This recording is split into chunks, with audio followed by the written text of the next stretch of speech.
bon, mais c'est pas la peine de prendre des photos à 80. Non, non, non, prends pas de photos, c'est fini. Allez, Et fais-nous un discours plutôt. vous aussi, c'est formidable. Salut. C'est vraiment sympa, plus que sympa. Joyeux anniversaire, Daniel. Rendez-vous dans 10 ans. Hein. Ah non, non, non. Si. Dans 20 ans. Dans 10 ans. Aujourd'hui, elle est heureuse d'être ensemble. Alors on boit. Elle a ouvert le bal. Salut d'amor et pesetas. Non, et euros maintenant, pardon. Cet après-midi, un petit texte, alors je vais le lire. Oh, bravo. Oui, oui, parce que je me suis dit, oh non, mais ne me prends pas en photo. Mais si, je te prends pas en photo, tu vois bien que je fais rien du tout. Oui, ben voilà, c'est ça. Voilà. Comme ça, on t'entendra pas, ça sera très bien. Quand j'ai su mes lunettes, parce que je porte des lunettes hein, depuis longtemps. Ah bah attends. Et nous? Alors, d'abord,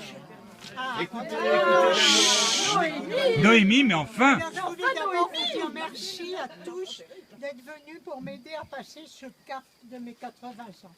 Parce que c'est vraiment un cap quand même, mais moi je ne me pose pas la question.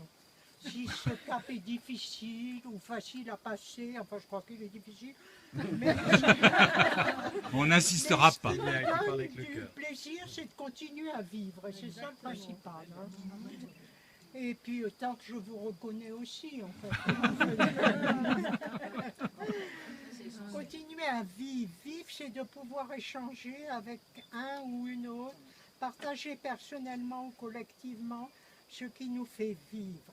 Les périodes vécues à l'étranger, enfants ou adultes, en Calédonie, au Vietnam, puis à 10 ans en différents pays d'Afrique, m'ont beaucoup enrichi, physiquement et moralement. Ce fut aussi du bonheur qui me soutient encore. J'ai cumulé l'amour de Jean qui a voulu construire ce chalet. C'est vraiment grâce à Jean qui avait vraiment voulu, en rentrant d'Afrique, qu'on ait une maison ici. J'ai l'amour de Jean, de mes parents, surtout de ma mère, de Jo, le père Pablo. de Pablo. Ah, 80 ans, ça se mérite. Je suis émue. J'aurais souhaité sa présence ce soir. Parce que même séparés, on était contents de se revoir. Mais lui est parti trop tôt, juste avant ses 80 ans. Puis c'est la présence, la force de l'amitié qui m'aide à aimer la vie. La présence d'amour dans les échanges avec mes enfants, mes petits-enfants, c'est un bonheur de vivre. J'ai aimé travailler toujours quand je me suis mise à travailler sur le tard, et ça a été un peu difficile, j'avais donc 30 ans, donc ça faisait dans les années 60. Je suis arrivée en France, après l'Afrique, je suis arrivée en France, j'ai décidé en 64. Je suis arrivée en France, bon, à ce moment-là, parce que je n'avais pas le droit de rester en Afrique. Moi, j'aurais voulu rester, mais comme Jean était administrateur, enfin, il était délégué de Bureau international du travail, mais c'était un fonctionnaire français qui dépendait du ministère du Travail, parce qu'il travaillait sur la législation du travail en Afrique, pour la mettre en marche. En principe, c'était au moment de l'indépendance, mais bon. Enfin voilà, pourquoi je dis ça, mais moi quand je suis rentrée en France, j'avais donc 30 ans, et j'ai été à Paris. Ici d'abord, ici, un an ici. Comment? On est resté un an ici. Oui, un an ici, mais je suis rentrée à 30 ans. J'avais 3 ans. Oui. Elle suit, hein, quand même. Noémie avait 3 ans. Bien, Noémie, c'est bien. Et Jean-Marc avait 8 ans. Et j'ai voulu venir ici, la maison était était construite, mais pas arrangée complètement. Je l'ai dans l'année, voilà, meublée, etc. Et Jean-Marc m'en a beaucoup voulu de partir à Paris, il m'en parle toujours. Parce que là, il était très heureux avec les gamins tu du parles. village et de courir dans la nature. Puis en Afrique, on était toujours dans la nature. Alors que se retrouver à Paris, ça a été très dur pour les enfants, surtout pour Jean-Marc. Noémie, j'en ai peut-être moins aperçu. Quand on est parti à Paris, j'avais 4 ans. 4 ans et demi. Ouais. Noémie a toujours été plus docile. Ouais. Sauf aux questions temps, quoi. Oui, non, mais ça, c'est un gène défaillant, mais c'est pas grave. C'est cette époque-là. On s'y fait. En Afrique, moi aussi, je crois. Ouais. Donc, j'ai passé 10 ans en Afrique, je suis arrivée à 30 ans ici avec les 2 enfants. Et puis, je me suis dit, non, il faut aller à Paris pour eux, et surtout pour leurs grands-parents. Parce que c'était oui, c'est vrai, important oui. que les grands-parents les parents de Jean puissent suivre les enfants avec moi, quoi. Et puis, tu voulais pas qu'on devienne des crétins des Alpes. Ah, Tu ça, nous as dit souvent. Oh là là. Oh, ça, c'est des préjugés intolérables. Est-ce Ouais, attention, que ça a hein. marché? Est-ce que ça a marché? Vous n'êtes pas des Il y a crétins? ici quelques alpins presque natifs. Attention, Qu'est-ce que ça veut dire? pas dire n'importe quoi. Hein. Et ça, c'était de l'humour. Elle n'a pas compris, elle avait 3 ans. Ah, c'est ça. Alors, voilà. Alors, je voulais reprendre des études, mais quand j'étais à Paris, au centre, comment ça s'appelle, là, pour vous orienter, et que j'ai dit que j'avais 30 ans, ils m'ont dit, ah non, madame, c'est pas possible. Il faut que vous appreniez le sténodactylo. Merde, je vais plus avoir de... une place, mais vous ne pouvez pas faire parce que je voulais faire de la sociologie, la psychosociologie. Puis toi, Et Daniel, je vais c'était bientôt pas plus avoir de possible, mémoire. j'avais pas travaillé pendant 10 ans, Qu'est-ce qu'elle est la bavarde. vie intellectuelle, quoi. Et Il y a un donc, point j'avais rouge eu qui mon clignote, bac, et puis je me suis plus grande mariée, inquiétude. ma mère était trop contente, et moi aussi. J'aimerais bien avoir la fête. Voilà, mais après, alors, voilà, enfin, je passe, et puis je me suis décidée à faire une licence d'anglais. On m'a dit, oh oui, peut-être qu'en anglais vous pourrez, etc. Alors, j'ai fait une licence en me disant, je vais, voilà, et puis, mais j'ai travaillé surtout, je dirais, dans le social. Parce qu'en arrivant à Grenoble, je dis ça un peu aussi pour mes amis, enfin Ricardo et Gladys. Et quand j'étais à Paris, j'ai connu Gladys qui était en sociologie, c'est ça? À la fac à la Sorbonne. Comment on s'est connus en 70, on fréquentait tout le monde.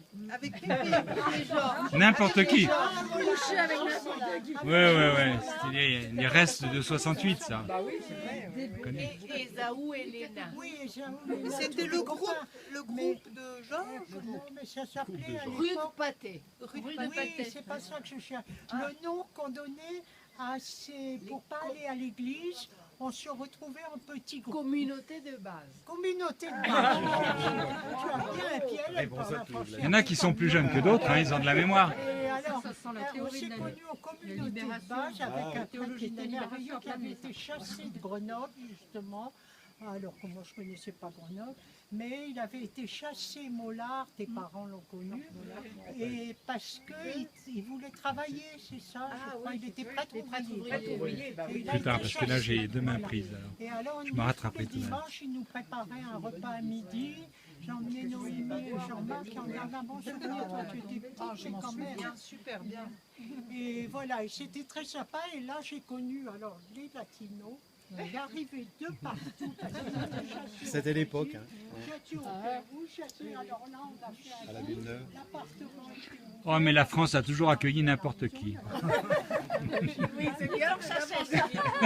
Et voilà, alors je suis très fière que Gladys représente ce moment de ma vie où on s'est connus. Et elle est arrivée à Paris et après, avec elle, on s'est toujours suivis. J'ai été 3 fois au Pérou, enfin c'est toute une histoire de vie. Ça, encore. C'est la vie. Tout ça, c'était pas sur ton papier, hein, je crois. Et quand je suis arrivée à Grenoble, j'étais toute fière, j'avais une licence d'anglais en 3 ans, formidable. Enseignante, ça ne m'intéressait pas beaucoup. Mais c'était beaucoup plus les élèves qui m'intéressaient et leurs parents. J'aimais parler aux élèves, j'aimais ces temps qu'on avait à ce moment-là sur la bibliothèque de Grenoble, des temps toutes les semaines où on parlait à un petit groupe d'élèves, où on allait voir les parents dès qu'il y avait un petit problème, moi j'allais chez eux, etc. Quand ils ne voulaient pas laisser une fille partir. Oui, je vais avoir la crampe. Comme ça, une semaine en Angleterre. Pas perdre une seconde. J'allais Boum. discuter, il y avait des Italiens aussi, beaucoup à ce moment-là. Enfin bon, moi c'est ça qui m'intéressait surtout dans l'enseignement, je dois dire. Et c'était un apprentissage, un nouvel apprentissage de la vie. Et j'aimais beaucoup ça. Voilà, j'avais envie de partager avec vous un peu cette période. Mais après, j'ai toujours travaillé aussi dans le social avec le centre de Saint-Nizier pour jeunes en difficulté qu'on a créé. Il n'y a pas dans le présent. CETEC. J'ai oublié les invités. Le CETEC. Il y avait Alain Grandguillot Ah oui, Alain, et Marie-Claude. Enfin, Marie-Claude, elle était encore prof. Non, elle n'était pas du tout. Il y avait elle était pas Yves. chercheuse. Il y avait Yves. Il y avait Yves Cournary, oui. Yves Cournary. Ouais, c'est des C'était, piliers voilà. du CETEC, ça. Mais j'avais envie de partager pour essayer encore de revivre et essayer de revivre encore quoi, ces Encore moments. 80 ans, ben dis donc. Alors on écoute, parce que c'est pas fini. Oui, on écoute. de partager avec vous parce que c'est ça le bonheur de la vie, je trouve, c'est de partager. Eh oui. Partager en parlant, partager en buvant, partager en dansant, partager en pleurant. Quand il y a quelque chose de grave qui nous touche, mais c'est toujours dans l'émotion le partage, je trouve. C'est quelque chose de formidable. De permettre de revivre et de revivre encore, quoi. Et c'est ce que je peux partager, c'est le bonheur de la vie, de l'amour et de l'amitié. Alors ce soir, je vais vous donner un peu, vous faire connaître d'abord mes enfants, la plupart de vous connaissez Pablo et Noémie, il y a Jean-Marc qui monte, mais il a téléphoné plusieurs fois, il aurait voulu être là, mais il ne pouvait absolument pas, parce qu'en ce moment il a beaucoup de travail, il ne pouvait pas, il est venu en février-mars pendant un mois. Et ma petite June surtout. Où elle est, June? Elle a disparu, June. Parce que je n'ai que 3 petits-enfants. C'est pas beaucoup. C'est pas grand-chose, hein? C'est déjà pas mal. Hein. Oui, mais enfin... Un qui vit en Bolivie, Oui, c'est ça. un qui vit en Bolivie, Pablo, un autre. merci. Ah non, Si tu mais veux moi, qui vit en Bolivie, une autre à Tours. Et je n'ai pas Heureusement perdu une que seconde. Pablo a Merci, fait mon. une petite fille. Enfin, il a fait. Heureusement qu'il y a des éléments stables Et là, qui j'avais restent. demandé justement à Delphine de venir, mais elle n'a pas pu, elle était. Voilà. Alors, voilà, qu'est-ce que je voulais Voilà, j'aime bien remonter le temps aussi, ça c'est un peu de vieillir aussi. On aime bien remonter le temps et analyser les choses, les temps les plus anciens. Voilà, et pour moi c'est la lignée un peu des Cans, que j'appelle toujours Cans, excusez-moi, mais parce qu'elle est déjà mariée depuis quelque temps. Ah non, mais je m'appelle Cans, non, je suis pas mariée du tout. Ah, bon, c'est Cans, alors. Je revendique le nom de Cans. T'inquiète.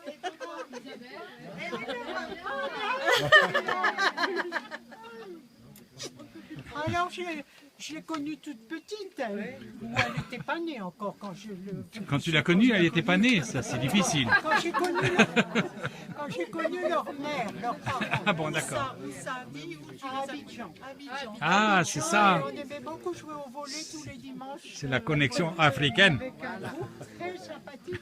Ils étaient dans le... qu'est-ce qu'il était ton père? À Abidjan. Dans les travaux publics. Oui, là, Les travaux Il publics. travaillait dans les travaux c'est publics. ça. Oui, les travaux publics, il était responsable des travaux publics. Et toi, c'est à ce moment-là que tu as eu Jean-Marc. Et j'ai eu Jean-Marc à 21 ans. Et donc, les copains d'Abidjan, tu Ah, disais... c'était bien, il m'expliquait comment il fallait faire. Pour avoir Jean-Marc. Pas faire l'enfant, mais faire après.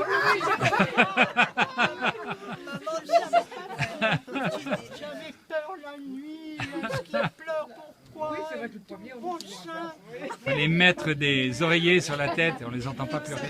Alors, il y en avait qui avaient déjà 2 ou 3 enfants, alors ça c'était formidable. Et voilà. Alors, et puis il y a la famille représentée par les 2 grands peintres de Paris qui sont venus exprès pour moi, Pierre et Anne-Marie Janin, ma mère s'appelait Janin. Et voilà. On a rajouté. Les 2 châles sur je sais pas combien. Nous, on la connaissait sous le nom de Mamita, et eux, ils connaissaient même pas, dis donc. Oh, Alors, tu vois, tu te rends compte? mais Oui, oui, ouais, ça fait 15 minutes, je vais plus oh, avoir de alors, mémoire mais il du y en tout. a- alors il y en a dans tous Alors, tu les- nous conclus ce petit discours là, que celui bientôt plus avoir de mémoire. Je voulais un peu situer, mais Allez. je crois que vous vous connaîtrez un peu. Oui, on va se connaître.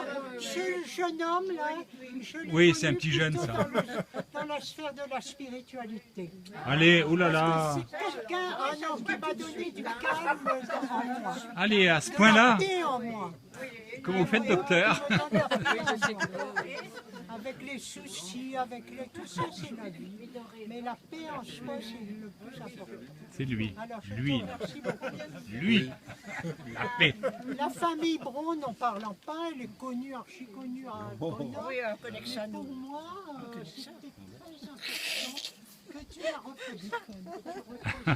Oh, bah, si Les je ne les parents connais pas de- maintenant, alors.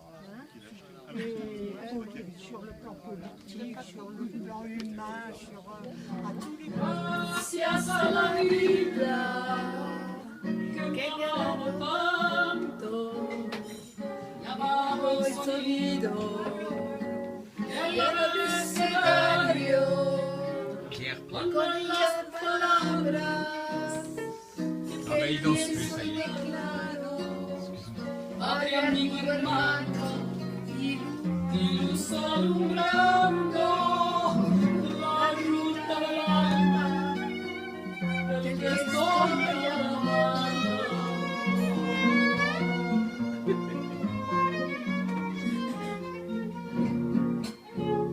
Gracias a la vida que me ha dado tanto, llamaba la marcha de mis pies cansados, con leyes anduve, ciudades y charcos, playas y desiertos, montañas y llanos, y la casa tuya, calle y tu barrio.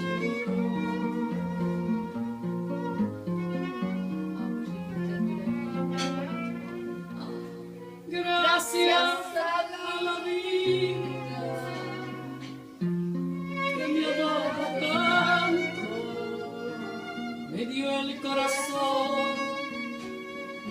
que agita ese marco cuando miro el fruto del ser humano, cuando miro el bueno tan lejos del malo, cuando miro el fondo de tus ojos claros.